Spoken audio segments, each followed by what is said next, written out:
Hello friends, Sunday வந்தாலே செம்ம jolly தான் அப்படிங்கிற மாதிரி தம்பிக்கு லீவ் விட்டாலே சூப்பரான எனர்ஜெட்டிக்காக சூப்பராக சமைச்சு கொடுத்துருவான்னு சொல்லிட்டு எனக்கு ரொம்ப சந்தோஷம் தாங்க. அந்த வகையில் இன்றைக்கி சிக்கன் ரெசிபி தான். மார்னிங்கே போய் சிக்கன் நான் டிஃபனுக்கே செஞ்சு தரேன்னு சொல்லிட்டு வாங்கிட்டு வந்துட்டேன். ஓகே, நம்மளுக்கு என்ன, நம்மளுக்கு ஃப்ரீ தானே அப்படின்னு சொல்லிட்டு நான் வெயிட் பண்ணிட்டு இருக்கேன். பேன் எடுத்து வச்சுட்டு அதில் கொஞ்சம் எண்ணெய் ஊற்றி வரமல்லி கொஞ்சம் கடுகு போட்டு நல்லா பொரிஞ்சவுடனே சின்ன வெங்காயம், வரமிளகாய், தக்காளி எல்லாத்தையும் போட்டு பரட்டியாச்சுங்க. கொஞ்சம் சிக்கன் நல்லா வாஷ் பண்ணிவிட்டு அதையும் போட்டு ஜிஞ்சர் கார்லிக் பேஸ்ட்டை போட்டுட்டு கொஞ்சம் தேவையான அளவு உப்பு போட்டு எல்லா பொடியும் கடை வைக்கிற மாதிரி எல்லாம் எடுத்து வச்சுட்டான்.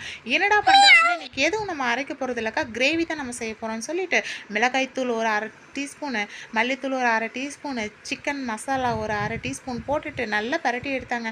சூப்பராக கலர்ஃபுல்லாக வந்துருச்சுங்க. கை விடாமல் தண்ணி ஊற்றாமல் நல்லா பரட்டிகிட்டே இருந்துட்டு லாஸ்ட் அண்ட் ஃபைனலில் கொஞ்சம் தண்ணி ஊற்றி வேக வச்சுட்டு அப்புறம் ஜோதிகா மேடம் சாப்பிட்ற நல்லெண்ணையும் கொஞ்சம் ஊற்றிட்டு நல்லா வேக வச்சு எடுத்து கொடுத்தாங்க. டிஃபன் அல்டிமேட்டு சூப்பராக ட்ரை பண்ணி பாருங்கள்.